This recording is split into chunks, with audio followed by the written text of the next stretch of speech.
Boom, I got a notification from my camera, click on it, and it's the first deer that popped up. And I was beside myself. Did you get out of bed at that point? I'd have got out of bed. A couple days later, days go by, in the blind, and I look up and I see the buck that he's running with come out. Because he always run with this smaller buck. I see him come out to the corn. You know, he grew 20 inches from last year to this year. Was just because of the lack of food last year. I think he would have been I think he would have been the same size last year had there been something to eat, but there just wasn't. Let me tell you something, folks. I have got one for you tonight. Ooh, Lord of mercy. This big Tom Monk come out of Oklahoma, and it is a great story, man. Me and Ethan Kyle sat here and just talked and talked and talked. Good story. Great guy. I'm telling you, you're going to love it. Let's head east. Go to Oklahoma. Folks, well, look, y'all have seen this deer. I know if you've got social media, you have seen this deer that came out of Oklahoma. I got Ethan Kyle. Brother, that's a hammer, son. When they say good old biggin, that's a good old biggin. That's a good old biggin out there. That's right. Tell me a little bit about you, man. Where you from, and tell me how you got into hunting. I'm from down here in South Central Oklahoma. I lived here my whole life. I have been in the outdoors since day one. Funny story about that is my parents bought my lifetime hunting and fishing combo license when I was 6 months old. My word. They knew you was going to be a hunter. I had no choice. I might as well have been named Hunter. I mean, so I mean, I've been in the woods my whole life. I've been to Colorado countless times since I was 3 years old, with my dad. All over Oklahoma. So yeah, I've been in the woods my entire life. Shot my first turkey when I was 6, and probably my first deer when I was 8. So pretty much been my whole life since I could walk. Yeah. Now you bow hunt, rifle hunt, do a little bit of both? Yes, sir. Most of my deer I've taken have been with a rifle. I started bow hunting when I was 16, and really like bow hunting, but it's the toughest thing you can do is bow hunt, in my opinion, as far as the outdoors goes. I've only taken 4 bucks with my bow, several does, but only 5 bucks with a bow in 13 years. Okay. All right. So, I know there's a lot of folks out there that's just like, come on, man, get to the story. Now, you got to build up to the story, man. You got to tell a little bit of background. So, I guess we could go on and start leaning into the deer itself. Did you tell me more about the deer? You and I talked. What you told me last night got me fired up to hear the rest of the story. So go ahead and tell me all about it. Well, it all really starts last summer. My uncle calls me. He's like, hey, man, can you go? I got this property over here. Can you go cut hay for me? So I'm like, yeah, sure. That's what I do in the summertime. On top of my job, I work shift work, so I have every other week off. So I cut hay on the side, and I go cut hay for him. And I just noticed, just from looking at the property and the way the property was set up, it's only a 40-acre property, but there's about 20 acres of really thick timber in there, and it's surrounded by pasture land. And it's got water in there and thick cover. And I thought, that's a good place for there to be deer. So me being just nosy, I go, poke around in the timber and find a bunch of deer sign. So I thought, okay, I'll hit him up, see if anybody's hunting this. And I called him. He said, no, nobody's hunting this. Just go ahead. Okay, great. So probably 1st of September, I guess, I go throw a feeder up, and a stealth cam camera, and it may have been a few days, maybe a week. I get this deer on camera, and I was working nights, so I wake up about 1 o'clock in the afternoon and roll over. Boom! I got a notification from my camera. Click on it, and it's the first deer that popped up, Mm. and I was beside myself. Did you Could get not out of the believe. bed at that point? I'd have got out of Yeah, the bed. a little. Yeah, pretty quickly. Pretty quickly, I got up, run, show my wife. Uh, Showed her, and she's not really a hunter. She has killed deer, but she's not eat up with it like I am. And she's like, wow, that's a giant. I mean, she knew that was a giant. Right. Yeah. Uh, I think I even sent it to my dad right then, and he calls me and he's like, "Where is this at?" I told him, it's his cousin's property, and he's like, "Wow," he said, "Do not show anybody else this." Yeah. I mean, yeah. Because I mean, there's people who would, with deer like that. There's people who'd cut your throat over that. I Heck yeah, they mean, would. or at least go lease it out from under you. Mm-hmm.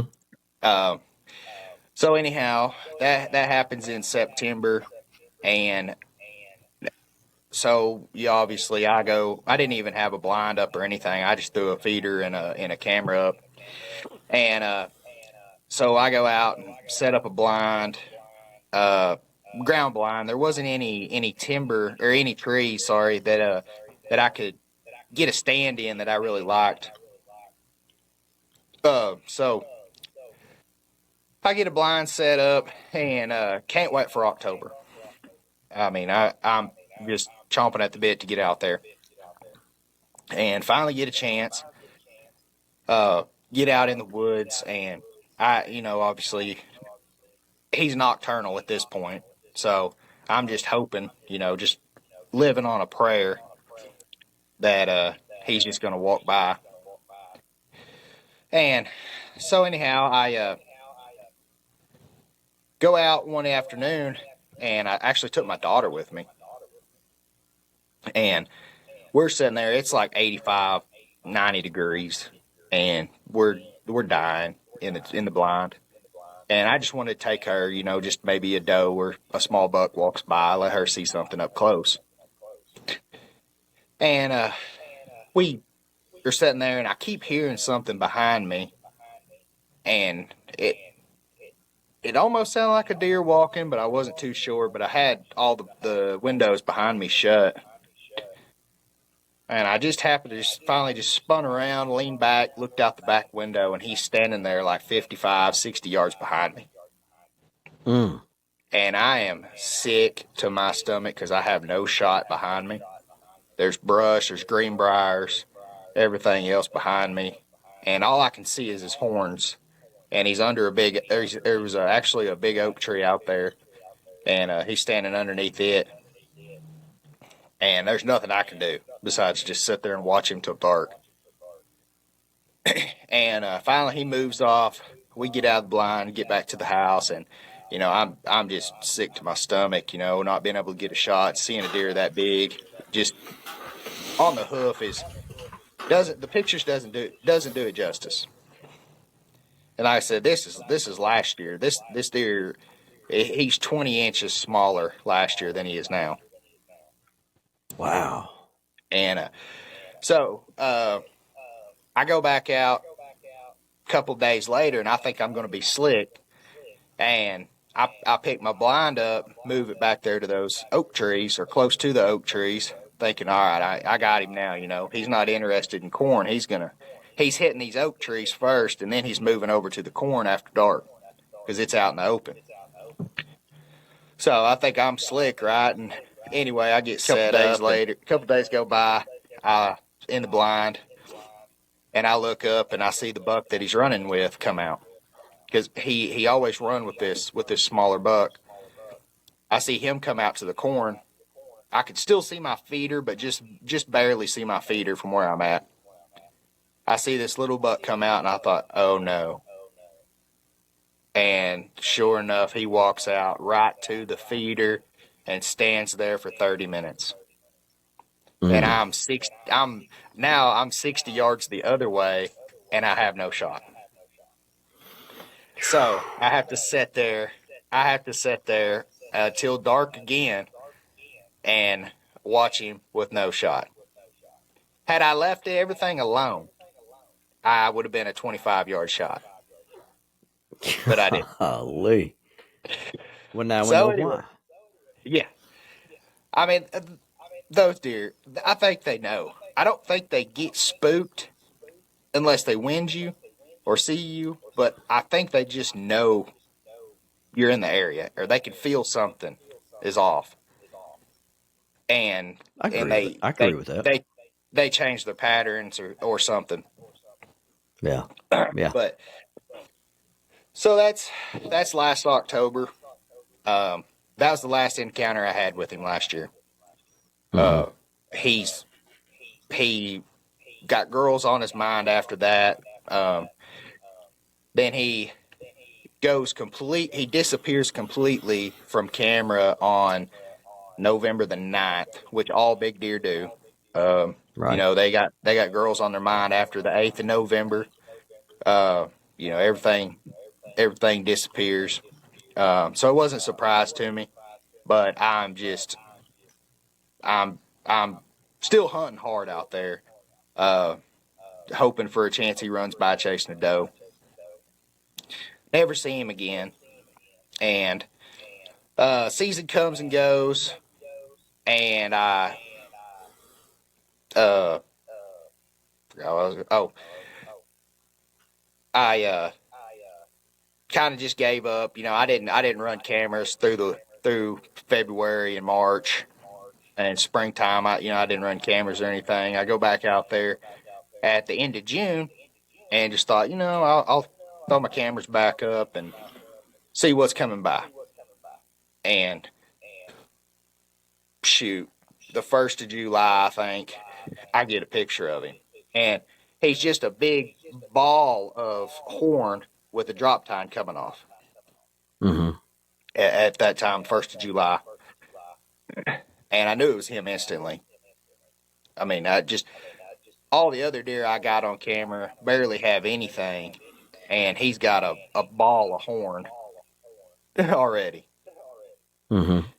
Um, so I was thankful because I just knew him. I knew deep down I was like, somebody run over this deer, somebody shot this deer with a rifle, somebody gut shot this deer and he run off and died. Nobody found him. Something like that. Right. That's all I could think of all winter and spring. Um, so he sticks around and it is on a pattern every single night. He's coming in eating protein and eating corn. And I've always been the type of guy that I feed protein in the summer, late summer, July, August, uh, just to help with horn growth. Mm-hmm. Because last year we were in a real bad drought. There was nothing for these deer to eat. So I think that all the deer around here struggled with their horns because of the drought, and I really think that's why he was. He grew 20 inches from last year to this year was just because of the lack of food last year. I think he would have been I think he would have been the same size last year had there been something to eat, but there just wasn't. But I poured the protein to him all summer around, but I'm not thinking I'm going to get a shot at this deer. He's nocturnal. Every picture almost is nocturnal, and I finally get closer to season, and I'm sure just like there, it's 95 degrees the week before October 1st. Yes, sir. Uh, it's absolutely miserable, and I worked uh I worked that week before the season, and then I actually got scheduled kind of short notice to work October 1st. And I was Mm. like, oh man, do I work it? Am I that guy that calls in sick on the first day of deer season? What do I do I'm here? that guy. I'm that guy. Yeah. I'd have come up with a And, COVID. I'd have come up with a COVID screening or something. yeah, COVID vacation. Yeah. And no, I was like, you know what? It's going to be 90 that day, so the deer aren't going to be moving. I'll just go to work. So I said, I get to work, and I had shown a couple of close coworkers, that lived far off from where I'm hunting. I had shown them the picture, and they were like, "I can't believe you're here." Yeah. They're like, "You what? Why are you here? You can't kill them here. You got to be in the woods." And so I kind of thought about it all day, and we got off work about 3:30 that afternoon, and they're like, "Well, are you going hunting?" I was like, "No, I'm not. I'm not gonna go. I'm just gonna go to the house. It's too hot." Well, I ended up on the way home from work. I was like, "You know what? You can't kill them on the couch." So I run in the house, throw my camo on, literally just grab my bow, quiver, and release and left. Didn't grab a pack, a knife, a flashlight, anything. So I get in the blind, sweating to death the entire time, uh, thinking, all of this dead downwind I put on, that's not doing any good when you're sitting there sweating. Mm-hmm. So I uh, I sat there, I'm like, yeah, whatever. This deer's not. He's laid up in the shade. He ain't coming out. Well, a doe comes out, uh, probably about 5 o'clock, and she sits there. And the whole time I'm in this clearing in the middle of these little small oak trees, and the whole time I'm watching the grass out in front of me just swirl, and I'm thinking there is no way this deer is not going to win me. Mm-hmm. When I got there, the wind was perfect, and then it switched and actually came out of the south pretty hard and blew it right into where I'm thinking the bedding area is. I'm thinking at this point, I'm like, I don't need to be here. This deer, I'm about to blow everything out of the country. But that doe stayed out in front, and she was calm as could be. So I think, well, as long as she's calm, maybe that'll keep all the other deer calm around that may come in. So, because I mean, last year there was several times that I wouldn't even go in there if the wind wasn't right. Mm-hmm. Uh, because a deer like that, you blow him out one time, he may change counties. Yeah. That's right. That's So exactly thinking, right. I shouldn't be here, but I can't leave because there's a doe sitting out in front. So finally, she starts looking up, looking back in the timber pretty hard about 6:30, and I can hear something back there, but I can't move because she's got me. Or she's out here 25, 28 yards in front of me, and she keeps looking back, and about that time I see through the brush, I see this four corn buck, 4 point buck, and I think, okay, here it comes, because all summer that big deer ran with this 4 corn. Mm-hmm. I mean, every single picture I got, they're together. So I'm sitting here thinking, okay, here it is. This is really going to happen.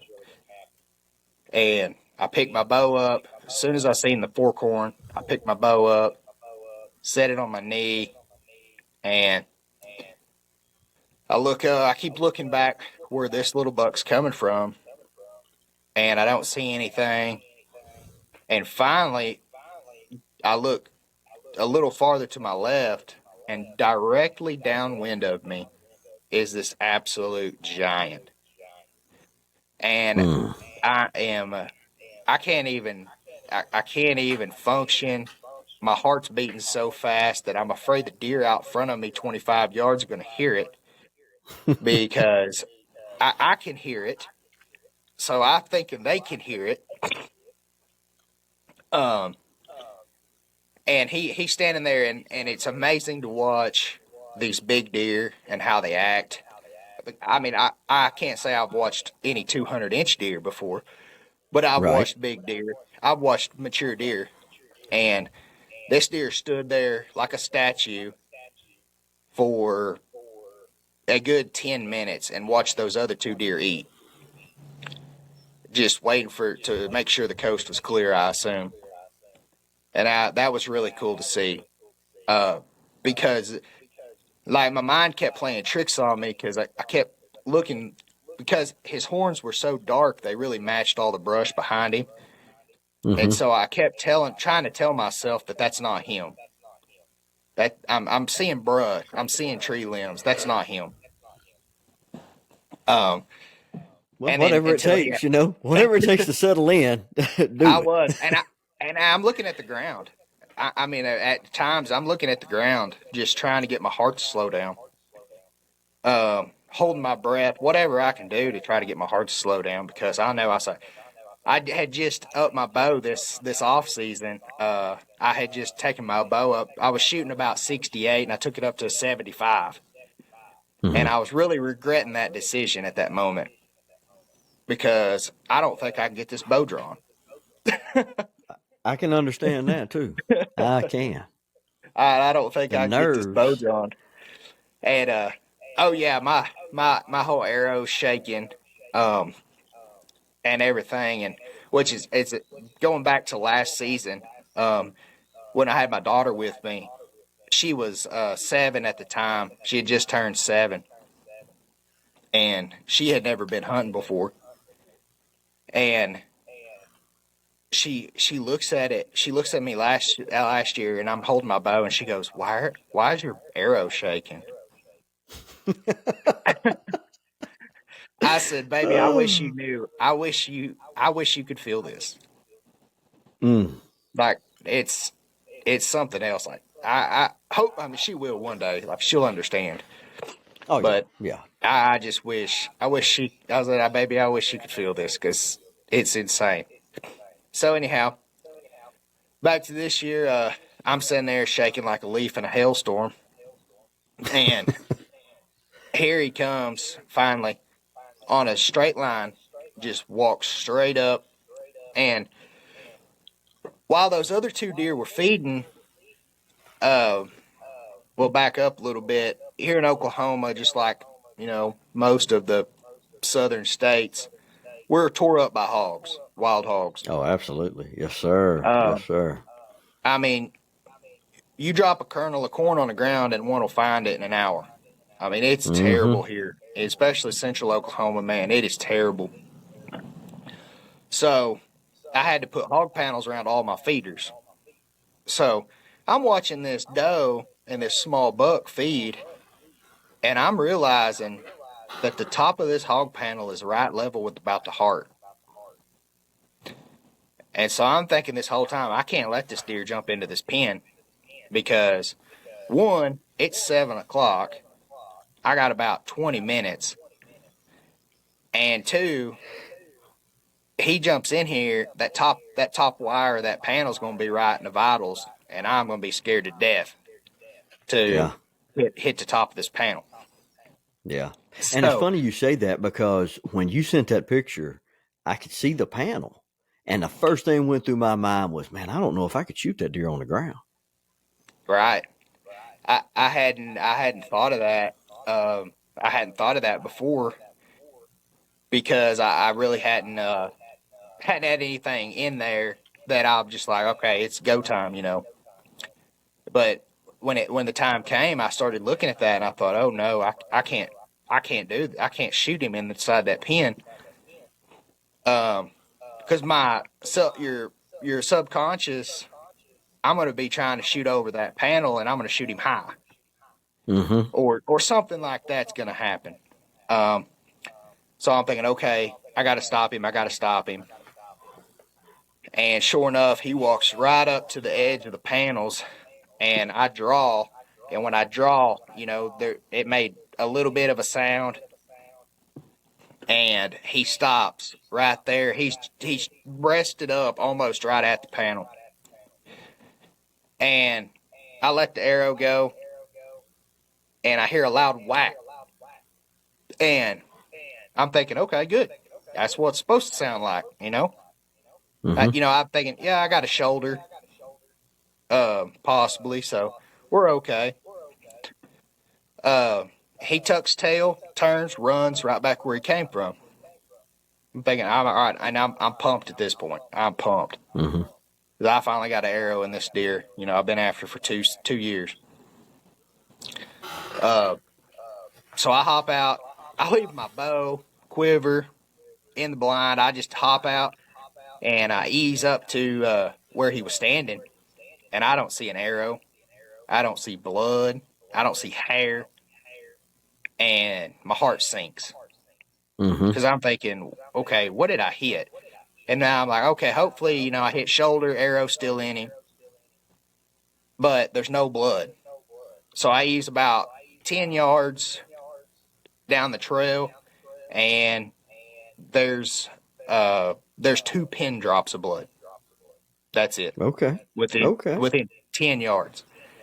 And I'm thinking, okay, there's blood. I hit him, but it's not good. Mm-hmm. So instantly I turn around, I back out, and I walk right past my blind. I left my bow, everything there. I Just was leaving. gone. I was Just leaving. get me. I'm out of here. I'm out.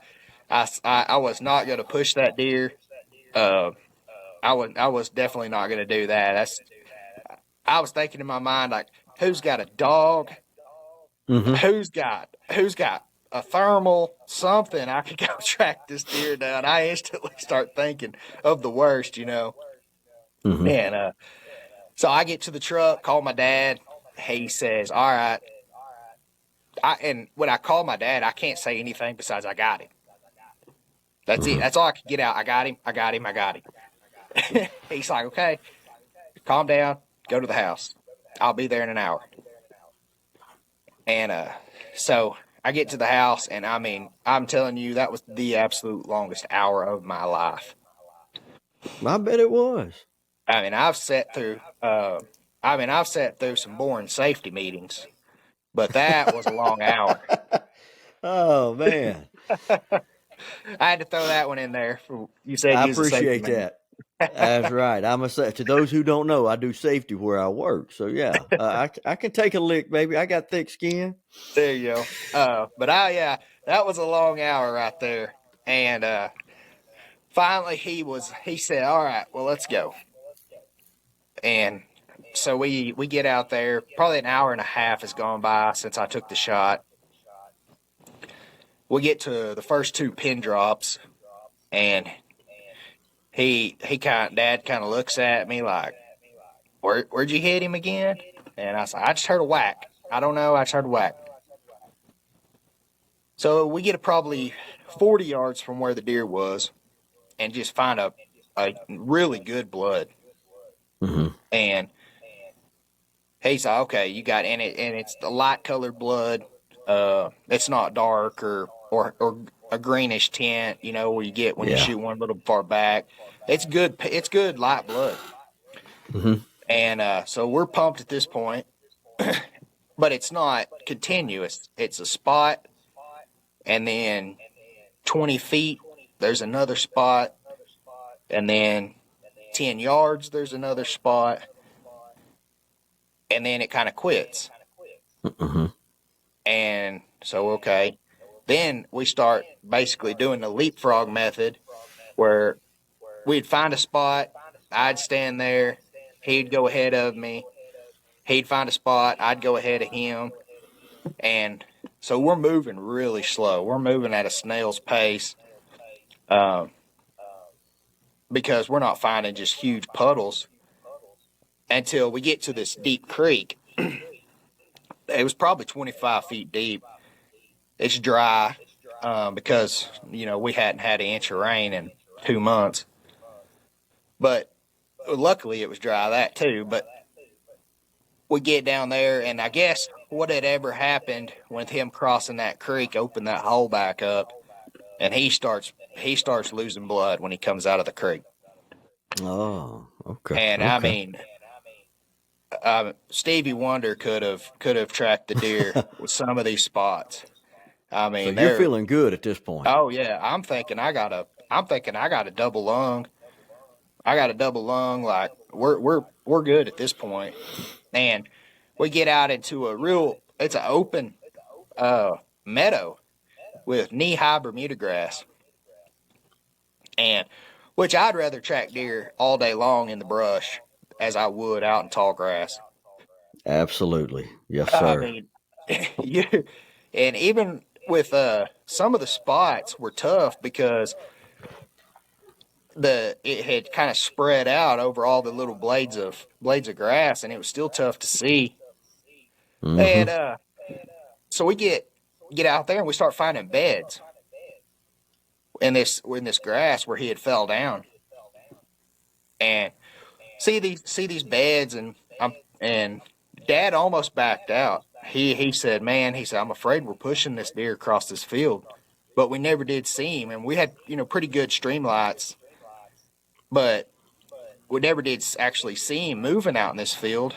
But we could uh, we could find beds, and I said, "Man, he's out here. We're in a wide open field. Like if we get all the way across this field and we still don't find him, let's back out. But let's track him through the field." Well, there was one plum thicket out in the middle of this field, and I said that deer's in that thicket. That's where he went.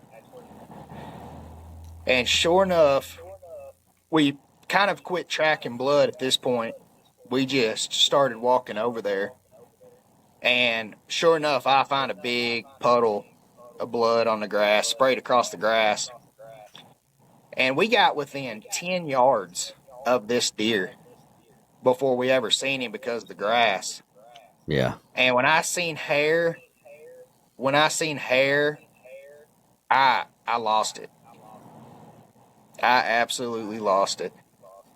Uh, it it was probably the most emotional I've been in a long time. I mean, I Mm-hmm. still get emotional thinking about it. Well, Um, yeah. I mean, that's a once in a I lifetime mean, deer, brother. yeah. I mean, it was absolute, and especially just like I said, just having the encounters with him last year, knowing how I felt seeing him, just seeing him on the hoof, much less getting an arrow in him. Um, it all came out at one time, uh, and then being there with my dad, that made it even better. Yeah. Uh, but that's just getting my hands on him. Uh, Dad's like, "What have you done? What have you?" Because you see a deer on camera, and that's that big, and you can't tell yourself that you got a 200-inch deer on camera. I Right. wouldn't. I didn't let myself believe it.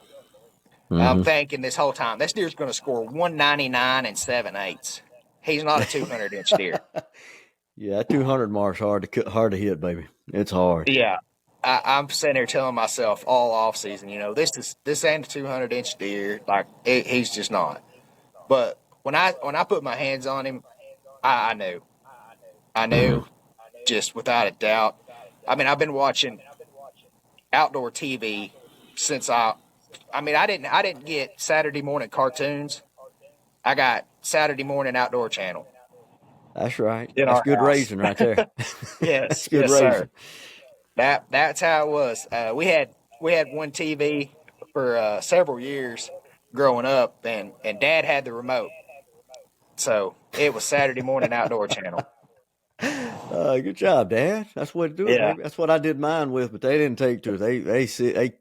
Oh man, they city folks. My kids, they go ever so often with me, but not like how it used to. But yeah. so you found a deer. Was it a big body deer? Did he have a big body on him? You know, I never did put him on a scale. Excuse me. I really wish I would have. But no, he wasn't. It was really a total surprise to me. Um, I would probably, if I had to guess, just from past experience, I'd say he's a 150 pound deer, maybe Oh, heck. 160. Really? Yes, sir. Um, What's the ballpark range for a deer in your area going to, a mature buck, what are they going to usually tip the scales at? uh, Probably that 150 mark. Okay. Okay. A 180. 180 is a big bodied deer, really big. Mm-hmm.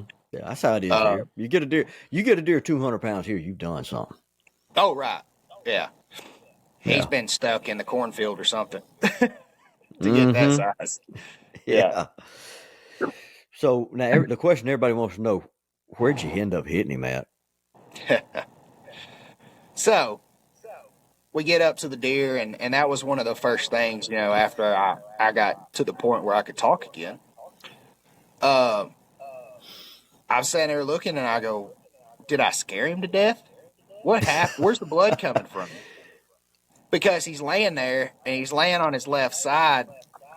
And when this deer expired, he literally just run out of gas. He didn't bed up. His feet weren't underneath him. His feet were directly behind him, and he was just nose first in the grass, like he had just ran out of blood. Mm-hmm. So he,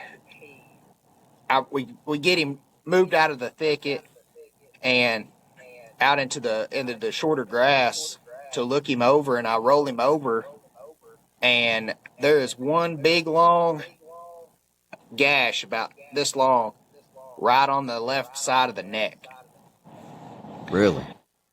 And the only thing I can think of is, in my excitement, I pushed this bow a little bit, Mm-hmm. um, because my pen, I can't say my pen was steady, Right. being a with Well, I that mean, Kyle, that you got a size of deer. 200-inch deer sitting in front of you. I mean, who? Right. Not many men. Not many. I say men. Not many people are going to be able to keep their bow just perfectly steady. Yeah. I've always, I've been preached to, and I've told other people, pick a spot, pick a spot.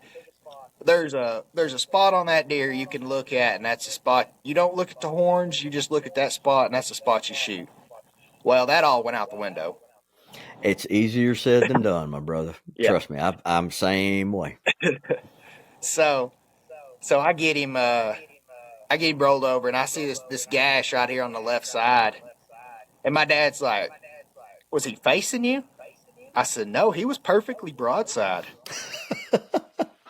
And he goes, "You almost missed this deer."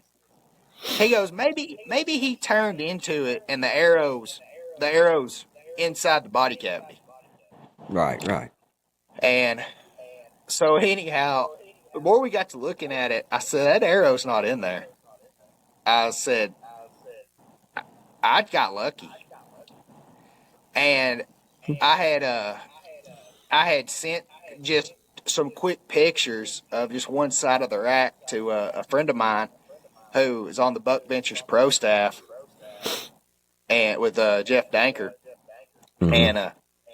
And he had sent it to his sister, who was also on the pro staff, Whitney Reed.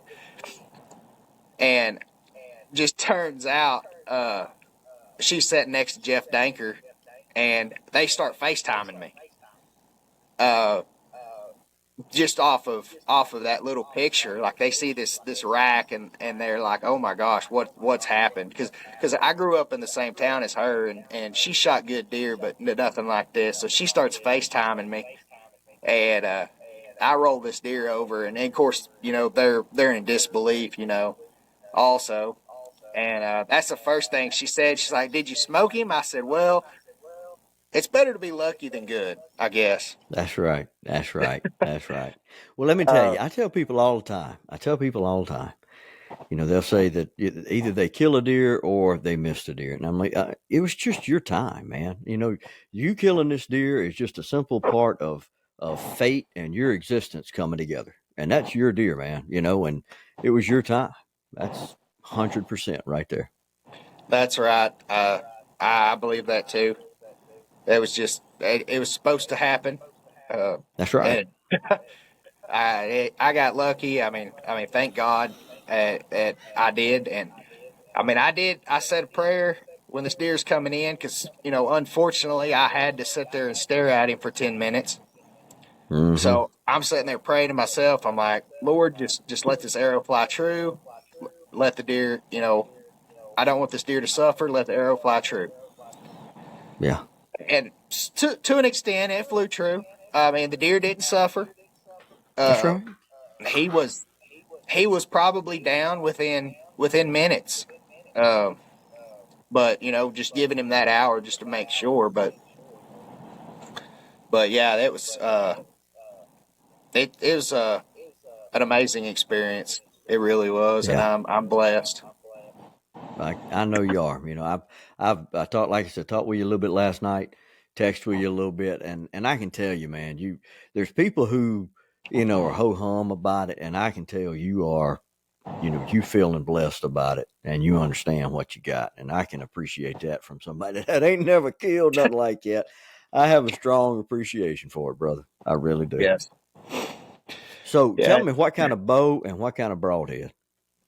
I shoot a Matthews Vertex. Mm-hmm. I purchased it a couple years ago. I upgraded. I've only had three bows in my life. Um, I had an old Matthews MQ32, and I had that was actually my dad's, Mm-hmm. and then upgraded to a 2004 model Matthews Hyperlight, Mm-hmm. and then upgraded to a 2004 model Matthews Hyperlight, Uh-huh. and I bought that 2004 model in 2012, and then I That was just probably they were still solo cam at that time, I believe. I believe so, yes. Yeah. So then I go to I just bite the bullet and upgraded from a 2004 model bow and bought a brand new bow in 2020, Mm-hmm. and because we actually went to Colorado elk hunting in 2020. So I decided, I'm gonna get the best equipment I can if I'm gonna go chase elk. So That's right. went ahead and upgraded to the Vertex, and then I shoot Muzzy broadheads. I always have. It's not saying that every other company don't make a good broadhead, but that's I'm stuck in my ways, and that's just what I shoot. Yeah. And then gold tip arrows. That's what I've Okay. always shot. It's gold tip. Yeah. Got a good setup, man. It worked out for you. It worked out for you. So have you put a tape on him yet? So we did. Uh, I'm not a professional, and my friend that took the pictures of the deer, he's got the privilege of shooting some really nice deer, and so he kind of he had a decent idea how to score, and we just went off of the Boone and Crockett scoring guide, and we got 229 and 7/8. Yeah. I was expecting north of 220. So that doesn't surprise me a bit. I feel like that's probably gonna be in the ballpark. Um, he's at the taxidermist right now. So I wish I had the horns with me here, but I went ahead and took him over there, and I was gonna bring the skull cap and horns home, and he said, "Man," he said, "I'm gonna work on this deer right now." He Yeah. said, and the guy he does all of his hides and all of his stuff in house, so he's Oh, like, okay. by the time I get your hide done, he said, I'm gonna call you in a couple weeks, bring them horns back to me. He said, well, I'm gonna knock this deer out quick. So I went ahead and just left the horns with him. Yeah. But yeah, I'm hoping after the drying period, um, he stays right there around that 230 mark. And I Yeah. think we were pretty conservative on our scoring. The mash measurements I got, were and I think were pretty conservative spots. I mean, I could have got out. He was actually larger at the end of his main beams than he was up by his eye guards. Mm-hmm. Hmm. So Yeah. depending on where we get the mass measurements next, he could be another inch or two larger. Yeah. Yeah. Well, I tell you what, man, when you get a big, how many scoreable points did y'all come up with? I came up with 28 scoreable points. Um, if you went by the old timers method of hanging a ring on it, I think he's got 30.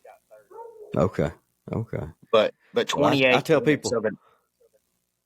I tell people all the time, it's your deer. You call it what you want to. I just got to say scoreable points. So, Yeah, yeah. He had 28 points of at least an inch, and 30 that you can hang a ring on. So he's a 30-point buck. 30 point buck, baby. There you go, the 30-point buck. I can say it now.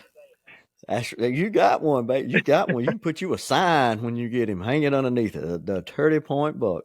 That's right. I'm getting a pedestal mount made, and I my buddy was coming home with me. We dropped it off at the taxidermist, and he said, "You got the 30-point buck," and I thought, Well, "Yeah, that's going on the pedestal." absolutely, man. I'm glad you're getting a pedestal because I love those pedestal mounts and how they make them really a work of art. If you get a good taxidermist, they will make it a scene that will fit everything. And I love those pedestal mounts. I know I'm looking forward to seeing pictures of it. To be honest with Yes, sir. Yeah, the taxidermist I took it to here locally, he does a really good job. And matter of fact, he had actually three or four mounts. Excuse me, he had three or four mounts in his studio that he had won awards with, and you. Mm-hmm. they were all pedestal mounts. So I said, "Man, I'm telling you right now, money's not an object. If you were trying to win a competition, that's what I want this deer to look like." That's right. Hey, I tell you what, give him a bump. Go and tell who it is. It's Buddy's Wildlife Taxidermy in Rolfe, Oklahoma. He does some really good work. That's good. Anybody out in that Oklahoma area, sounds like you need to go give Buddy a shot, man. Get him, at least go talk to him. Sir. Sounds like he knows what He'll he's doing. he'll mount anything. I don't think he specializes in birds, but he actually had a beaver in there. He had rattlesnakes. He had Gila monsters, even A an Gila iguana. monster. Gila My monster, God. and an iguana. He won an award with an iguana. Probably ain't a whole bunch of iguanas out there, though. I mean, come on, let's be honest, okay? Yeah, Well, that's yeah, good. Oh, buddy, go ahead on, buddy. Shoot, I wouldn't even know where to start with no iguana. yeah. That's right, Ho, ho, ho. All right, dude. Well, look, we bumped up on around 47 minutes we've been rapping, man. sir. Well, that's a great story, Ethan, and I really, really appreciate you taking time out of the evening to talk with me, man. You know, it means a lot to me because I'm just trying to get this thing off the ground, and for you to, come on here and talk to little old me about your monster deer. I know you probably gonna talk to 100 other people, but I Yes, sure sir. really appreciate it, man. Well, thank you, and I've had a great time. Yes, sir. Is there anything else you want to talk about? Your wife, your kids, anybody like that? Well, I will give a shout out to my wife, Brooke Kyle. I mean, absolutely the best partner I could ever have. I mean, Mm-hmm. she gets so aggravated at my obsession with these deer, but she doesn't bat an eye. I mean, she gets aggravated, but she never once ever told me you can't go hunting. We got to go do this. You can't go hunting. We have to do that. She knows October 1st to January 15th. That's that's deer season. That's right. Uh, That's she good. did talk me into getting married October 31st, which was that was a little above my say so, but that's just that's just one day. Yeah, that's just one. That's just one day. That's one. Well, you sound like you picked a good partner, brother. It really I does. did, I really That's did. good. That's good. But no, yeah, she's a good one. But no, that's about it, man. I like telling deer stories, and I have a good one now. I did. I really That's did. good. That's good. But no, yeah, she's a good one. But no, that's about it, man. I like telling deer stories, and I have a good one now. That's right. That's right. Well, folks, that's all we got. My name's Greg Hicks. You looking at Ethan Kyle, the man that killed the 30-point buck coming out of Oklahoma. And Ethan, I got one more question for you. Sir. You a Sooners fan or you a Cowboys fan? Oh Sooners my all the Lord. way. That's right. Sooners all Well, the you know, way. hey, look, you coming to the SEC next year, man. And I'm Oh, gonna say this in my TikTok. As far if the SEC or was ranked by big buck killing states, you in Kentucky, I think y'all would lead right now, right? man, I'm telling you, Oklahoma on the deer, it's getting wild. Yeah. I mean, this state is putting out some big deer, and I mean, I don't mean to sound ungrateful here, but after everything's kind of calmed down and everybody's texting me, I got 100 texts of people saying, "Is he at the new state record?" And I have to sit there and tell everybody no because I get on the I guess it's a Cy Curtis website. It's what we call that's what the Oklahoma record book's called, Cy Curtis. And I get on there and look it up, and I'm setting fifth with archery equipment. Good night. I'm That is like, who crazy. are who are these people? Who the other four? Yeah, where are they at? My Right. Lord. I'm like, who are these people? And 13th overall in Oklahoma. Wow. It's There's crazy. been a lot of giants killed in Oklahoma over the years. Yeah. I've scored a few. I scored one out of Oklahoma. I believe the old man killed it with archery, and it was 212. It was a tight rack, little deer. I mean, not a little deer, but it was a tight rack. But man, he had bases big as a Coke can, and I mean, he carried his mass throughout. Had a lot of points on there, and that's what helped get that deer on up there for sure. Right. All right, cuz. Well, go and get you some supper. I'm about to do the same thing. Yes, sir. Thank you. All right. Thank you. And hey, hang on. Let me talk to you before we get off. Folks, thank you so much for watching. Ethan Kyle, just be pumped up for him because this guy right here is a good dude. Took a lot of time to talk to you and me. Thank you, Ethan. Thank you, guys.